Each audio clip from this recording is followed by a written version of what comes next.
נגד 100 בקרוב. התוכנית משודרת בחסות הסטנדרט של אידיאל. אידיאל, מומחים לארונות הזזה. נעלי מורן, נוחות שתמיד באופנה. מורן. החוויה האולימפית תל אביב. החוויה האולימפית, שיא חדש של כיף. חזרנו סוד החיים הטובים, דוקטור אייל וינקלר עדיין, אני אגיד שלום לדוקטור גבי לוי. שלום. שלום, אנחנו מיד נשוחח איתך, אבל קודם נגיד שלום לנועה חורב. את מנכ"ל אחוזת בית, שזה דיור מוגן.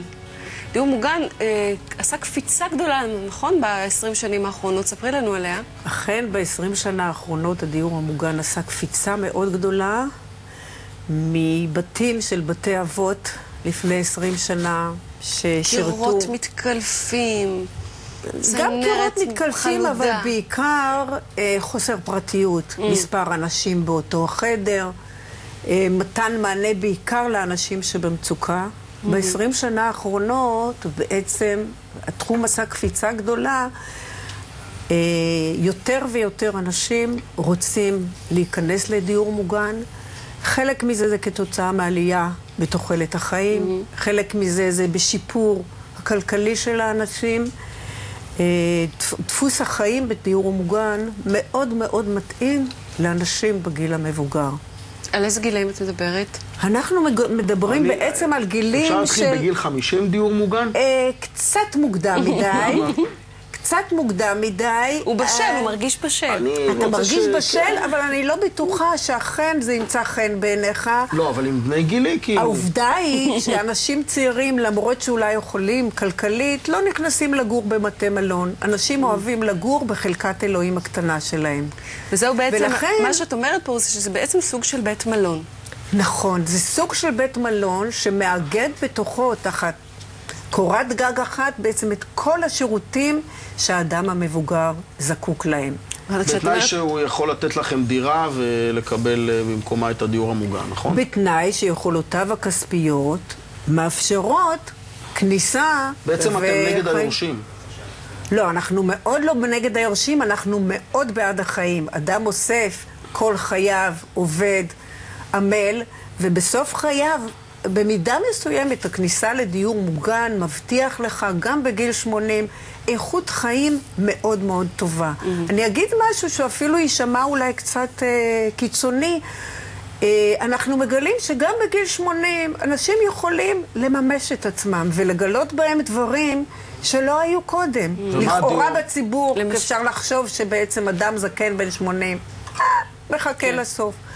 ממש לא ככה. יש לך איזה סיפורים או דברים כאלה שאת יכולה לתאר לנו? בהחלט, אני יכולה להגיד שאני מגלה באחוזת בית, היכולת של הבית לראות הוליסטית את הדיירים, ובתוך מאות הדיירים שגרים במקום, להצליח להסתכל בכל פרט, מאפשר בעצם לכל דייר להתפתח באופן אישי. אז אם נמצא באחוזת בית ניצולי שואה שמסוגלים לכתוב את סיפור חייהם, זה בחלק הקצת עצוב. נגיד, ותלוו אותם לצורך העניין? בהחלט. יהיה להם ליווי לזה? בהחלט, גם אם רוצים כן, ואם לא רוצים באופן אינדיבידואלי לחלוטין, ללא כל קשר איתנו. או אם באנשים שפתאום בגיל הזה מובילי דעת קהל, שהם אומרים לי, לא ידענו שאנחנו כאלה. או עם אנשים שנכנסים לחדרי היצירה ופתאום אתה מגלה שהאדם הוא אומן והוא לא ידע שהוא כזה, או אם אנשים מתאהבים והם לא חשבו שבגיל 80... אז בוא נדבר על רומנים. בגיל 80 הם יוכלו להתאהב. יש לנו עוד 30 שנה וידאל, אנחנו מתחילים את הרומן בדיור גם. אוקיי. לכן אני חושבת שמה שמאוד מייחד... אפשר להזמין מקום כבר? משהו, תני תקווה לצעירים. למה לחכות 30 שנה? אנחנו עובדים כמו חמורים, אין לנו שום אופק. פתאום הכל בגיל 80 הכל נהיה זהב. נכון, הכל נהיה, באמת הכל נהיה זהב. החיים בגיל 80 יכולים להיות מאוד מאוד משמעותיים. מאיפה המחסום הזה? אני היום אומר לאבא שלי, תשמע, אתה אקטיבי, אתה חזק, אתה זה, אתה בן 70 וקצת, לך לדיור מוגן, הוא הרי יחשוב שאני רוצה להרוג אותו. מאיפה זה בא? לפי התדמית. אז חלק מזה שנעים לי להיות איתכם, זה באמת להעביר את השדר הזה, צריך רק לטעום. וכל מי שטוען, לפני כמה ימים אמרה לי דיירת ליד המעלית כשפגשתי אותה באחוזת בית, לא תיארתי לי שבגיל 80 אני אחיה חיים כל כך טובים.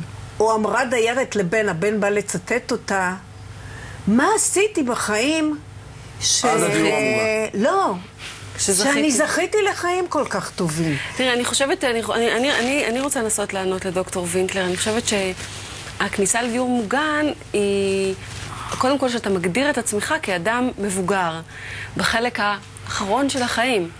לכן זה קשה, ובעצם מה שאת אומרת זה שהחלק האחרון של החיים הוא מלא ועשיר ומלא הזדמנויות אני אומרת יותר מזה, אני אומרת שיש בו מימוש עצמי. נכון שצריך להיות מוכנות, שלח את אבא שלך אליי, אגב, ותראה איך אני, יחד עם הצוות המקצועי, בגלל זה מה שמאפיין יש כאלה שלא מתקבלים או שמסלקים אותם? תראה, התנאי להתקבל לדיור מוגן הוא שאתה עצמאי, שאתה מסוגל לנהל מערכת חיים עצמאית לעצמך. מה באמת קורה אגב עם ההידרדרות? איזה סוג של הבטחה אתם נותנים לאנשים שנכנסו אליכם עצמאיים והופכים פתאום לתשושים? יש מחלקות, נכון? אנחנו נותנים הבטחה בעצם שברגע שאתה נכנס לדיור מוגן, אתה מסוגל לקבל שירותים עד סוף כל החיים ברמה כזו או אחרת, או שיש סיוע של המטפל, או שיש מחלקה סיעודית. מה עם הרצאות על כירורגיה קוסמטית? אתם לא רוצים בוטוקס? אגב, אני בהחלט מוכנה להזמין אותך. אני בטוחה, אם אתה תיכנס לאחוזת בית, תראה כמה שהציבור, או הציבוריות בעיקר, מאוד מאוד מטופחות. גם צריך לזכור ש80% מהלקוחות שלנו הם כמובן נשים. אבל הדיור המוגן מאוד התפתח בשנים האחרונות. הדיורות הן היום הרבה יותר גדולות. קיצור, תוכל לעשות מפגש בסלונה של אחת הנשים. מסיבת בוטוקס. מסיבת בוטוקס תוכל לעשות. אם בעבר גם הדירות היו קטנות, אם בעבר כשהבית רק נבנה לפני 17 שנה, אחוז הדירות של חדר אחד היה 80%, ו-20% היו דירות של 2 חדרים.